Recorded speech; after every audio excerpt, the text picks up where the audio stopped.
The book of Mark, chapter 4. And he began again to teach by the seaside, and there was gathered unto him a great multitude, so that he entered into a ship, and sat in the sea, and the whole multitude was by the sea on the land. And he taught them many things by parables, and said unto them in his doctrine, Hearken, behold, there went out a sower to sow. And it came to pass, as he sowed, some fell by the wayside, and the fowls of the air came and devoured it up. And some fell on stony ground, where it had not much earth, and immediately it sprang up, because it had no depth of earth. But when the sun was up, it was scorched, and because it had no root, it withered away. And some fell among thorns, and the thorns grew up and choked it, and it yielded no fruit. And other fell on good ground, and did yield fruit that sprang up and increased, and brought forth some 30, and some 60, and some 100. And he said unto them, He that hath ears to hear, let him hear. And when he was alone, they that were about him with the 12 asked of him the parable. And he said unto them, Unto you it is given to know the mystery of the kingdom of God, but unto them that are without, all these things are done in parables, that seeing they may see and not perceive, and hearing they may hear and not understand, lest at any time they should be converted, and their sins should be forgiven them. And he said unto them, Know ye not this parable? And how then will ye know all parables?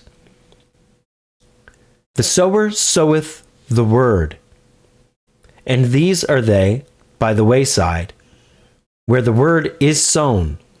But when they have heard, Satan cometh immediately, and taketh away the word that was sown in their hearts. And these are they likewise, which are sown on stony ground, who, when they have heard the word, immediately receive it with gladness, and they have no root in themselves, and so endure but for a time. Afterward, when affliction or persecution ariseth for the word's sake, immediately they are offended. And these are they which are sown among thorns, such as hear the word, and the cares of this world, and the deceitfulness of riches, and the lusts of other things entering in, choke the word, and it becometh unfruitful. And these are they which are sown on good ground, such as hear the word, and receive it, and bring forth fruit, some 30-fold, some 60, and some 100.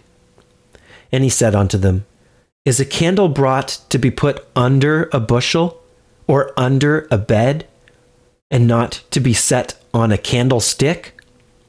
For there is nothing hid which shall not be manifested, neither was anything kept secret, but that it should come abroad. If any man have ears to hear, let him hear. And he said unto them, Take heed what ye hear. With what measure ye mete, it shall be measured to you, and unto you that hear shall more be given. For he that hath, to him shall be given, and he that hath not, from him shall be taken even that which he hath. And he said, So is the kingdom of God, as if a man should cast seed into the ground, and should sleep, and rise night and day, and the seed should spring and grow up, he knoweth not how. For the earth bringeth forth fruit of herself, first the blade, then the ear, after that the full corn in the ear. But when the fruit is brought forth, immediately he putteth in the sickle, because the harvest is come. And he said, Whereunto shall we liken the kingdom of God? Or with what comparison shall we compare it? It is like a grain of mustard seed, which, when it is sown in the earth, is less than all the seeds that be in the earth. But when it is sown, it groweth up, and becometh greater than all herbs, and shooteth out great branches, so that the fowls of the air may lodge under the shadow of it. And with many such parables spake he the word unto them, as they were able to hear it. But without a parable spake he not unto them. And when they were alone, he expounded all things to his disciples. And the same day, when the even was come, he saith unto them, Let us pass over unto the other side. And when they had sent away the multitude, they took him even as he was in the ship. And there were also with him other little ships. And there arose a great storm of wind, and the waves beat into the ship, so that it was now full. And he was in the hinder part of the ship, asleep on a pillow. And they awake him, and say unto him, Master, carest thou not that we perish? And he arose, and rebuked the wind, and said unto the sea, Peace, be still. And the wind ceased, and there was a great calm. And he said unto them, Why are ye so fearful? How is it that ye have no faith? And they feared exceedingly, and said one to another, What manner of man is this, that even the wind and the sea obey him?